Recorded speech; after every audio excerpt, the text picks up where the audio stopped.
প্রথম চান্সে যদি জান্নাতে যেতে চান, জাহান্নামের কোন স্পর্শ ছাড়া যদি জান্নাতে যেতে চান, তাহলে এই 16 বদঅভ্যাস থেকে, 16টি অপরাধ থেকে নিজেকে বাঁচাবার চেষ্টা করতে হবে। নাম্বার 1, যাদের মধ্যে ঈমান নাই তারা জান্নাতে যেতে পারবে না। দ্বিতীয় সবচেয়ে বড় বাধা হলো আত্মীয়তার সম্পর্ক ছিন্ন করা। আত্মীয়তার সম্পর্ক ছিন্নকারী সে জান্নাতে যেতে পারবে না। তৃতীয় বড় বাধা হলো যারা চগলখড়ি বদঅভ্যাস আছে, এই রোগটা। চতুর্থ, প্রতিবেশীকে কষ্ট দেওয়ার রোগ যাদের আছে। 5 নম্বর হলো অহংকার। 6 নম্বর হলো প্রতারণা করা, মানুষের সাথে মানুষকে ধোঁকা দেওয়া। 7 নম্বর হলো দান করার পর খোঁটা দেওয়া। 8 নম্বর হলো কৃপণতা। 9 নম্বর হলো ঘুষ দেওয়া নেওয়া। 10 নম্বর হলো মা বাবার নাফরমানি করা, মা বাবার অবাধ্য হওয়া, মা বাবার অসম্মান করা। 11 নম্বর হলো মাদক আসক্ত হওয়া।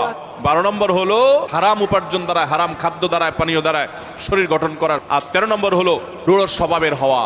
14 নম্বর হলো গণক হওয়া। 15 নম্বর হলো ব্ল্যাক ম্যাজিক করা, ব্ল্যাক ম্যাজিশিয়ান। আর 16 নম্বর হলো সিল্কের পোশাক পরা।